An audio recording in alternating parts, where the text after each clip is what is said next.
আসসালামু আলাইকুম, স্বাগতম রোহানি তদবির ইউটিউব চ্যানেলে। তো এই কিতাব থেকে অনেক হাজিরাতের আমল আপনাদের জন্য আমি দিয়ে থাকি। তো এই কিতাবের সর্বশেষ যে এই হাজিরাটা আজকে আমি আপনাদেরকে দিব। এই হাজিরাতে যে নকশার যে মোয়াক্কেলটা আছে, এই মোয়াক্কেলটা মিনিটের মধ্যে দুনিয়ার এখান থেকে সেখান পর্যন্ত, দুনিয়ার এক পাশ থেকে আরেক পাশ পর্যন্ত এই নকশার মোয়াক্কেল কাজ করতে পারে। তো সর্বশেষ যে হাজিরাটা, এটা আমি আপনাদেরকে এই কিতাব থেকে দিতেছি। তো দেখুন আপনারা, এই যে দেখেন সর্বশেষ পৃষ্ঠা, দেখেন নকশাটা এই যে এখানে যেভাবে দেওয়া আছে ওইভাবে আপনারা লিখবেন। আমি দেখাইতেছি আপনাদেরকে। এই যে লিখবেন, এই যেভাবে ঘরটা বানাইবেন। উপরে লিখবেন 7, 8, 6, 4 কোণা 4 জন ফেরেশতার নাম রাখবেন, জিব্রাইল, মিকাইল, ইসরাফিল, আজরাইল। তারপরে ভেতরে যেই সংখ্যাগুলো আছে ঠিক এভাবে লিখবেন আপনারা। আমি কাছ থেকে আপনাদেরকে দেখাইতেছি। এভাবে আপনারা নকশাটা লিখবেন সুন্দর করে। পরে নিচে লিখে দেবেন হাজরাত, হাজির শু, হাজির শু, হাজির শু।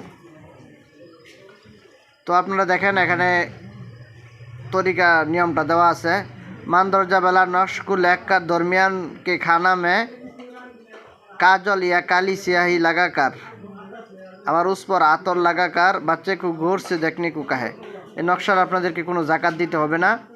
এটা আপনারা তৎক্ষণাৎ এই নকশাটা আপনারা করতে পারবেন, হাজিরাটা করতে পারবেন। বলতেছে এখানে যে নকশাটা আছে উপরে, নকশাটা আপনারা লিখবেন। নকশার মাঝখানে যে ঘরটা কালো আছে, এই যে কালো ঘরটা, এভাবেই লিখবেন। লেখার পরে আপনারা এই ঘরটা আপনারা কাজল দিয়ে কালি করে দিবেন অথবা কালো কালি দিয়ে কালি করে দিবেন। তারপরে এটার ভিতরে আপনারা এই ঘরটার ভিতরে আতর লাগায় দিবেন এবং যে বাচ্চা দিয়ে আপনারা হাজিরাটা দেখবেন, বাচ্চাকে মনোযোগের সাথে এই কালো ঘরটার মধ্যে দেখার জন্য বলবেন। আর আমেল বাচ্চা পর সূরা ইখলাস ও দুরুদ শরীফ পর কার ফুঁকতা রাহে। এবং যিনি আমেল থাকবে, কবিরাজ থাকবে, উনি সূরা ইখলাস এবং দুরুদ শরীফ এই দুইটা পরে ফু দিতে থাকবে, পড়তে থাকবে আর ফু দিতে থাকবে জব তক হাজিরাত না খুলে, যতক্ষণ পর্যন্ত হাজিরাত না খুলবে। অর্থাৎ কবিরাজ সূরা ইখলাস, কুল হু আল্লাহর সূরা এবং দুরুদ শরীফ দুইটা পরে বাচ্চার উপর ফু দিতে থাকবে। জব হাজিরাত কা নজুল হয়ে যায়, যখন হাজিরা শুরু হয়ে যাবে, তো বাচ্চা চেয়ে সোয়াল ও জব করে, তখন বাচ্চা দ্বারা আপনার কথাবার্তা বলা শুরু করে দিবেন।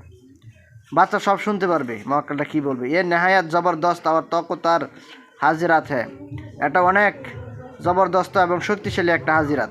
হার জায়েজ কাজ মিনিটু মে কার দিতি হ্যাঁ, প্রত্যেক জায়েজ কাজ মিনিটের মধ্যে করে দেয়। জবরদস্ত জিন ও ভূত সেহর ভি উতার দিতি হ্যাঁ, শক্তিশালী জবরদস্ত জিন, ভূত এবং জাদু, হ্যাঁ, এগুলো ধ্বংস করে দেয়, নস্বাত করে দিতে পারে। কাবিলে কদর তোফা হ্যাঁ, উসকি কদর করে। এখানে বলা হইতেছে যে নকশাটা খুবই গুরুত্বপূর্ণ একটা নকশা। এই নকশাটার কদর করার জন্য বলা হয়েছে। সে নকশাটা আমি আপনাদেরকে আবার দেখাইতেছি কাছ থেকে। দেখেন এভাবেই আপনারা নকশাটা বানাইবেন এবং কালো ঘরটার ভিতরে আপনারা কাজল দিয়ে বা কালো কালি দিয়ে কালি করে আপনারা একটু আতর লাগাই দিবেন। বাচ্চাদেরকে দেখার জন্য বলবেন, আপনি সূরা ইখলাস, কুল হু আল্লাহ সূরাটা আর দুরূদ শরীফ পড়ে বাচ্চার উপর ফু দিতে থাকবেন। ইনশাল্লাহ বাচ্চা যখন তার হাজিরাত শুরু হয়ে যাবে, তখন তার মাধ্যমে আপনি যে কোনো জিনিস, আপনি যে কোনো কাজ আপনি বলেন, ওই কাজগুলো মোয়াক্কেল করে দিবে। জিন, জাদুটোনা এগুলো আপনারা ধ্বংস করতে পারবেন। তো বন্ধুগণ, চ্যানেলটা সাবস্ক্রাইব করে রাখবেন, চ্যানেলের পাশেই থাকবেন। আমি আপনাদেরকে অনেক ভালো ভালো আমল, ভালো ভালো তদবির, ভালো ভালো জিনিস আমি এই চ্যানেল থেকে আপনাদেরকে দিয়ে থাকি। এই জন্য চ্যানেলটা আপনারা সাবস্ক্রাইব করে রাখবেন, চ্যানেলের উপর চোখ রাখবেন।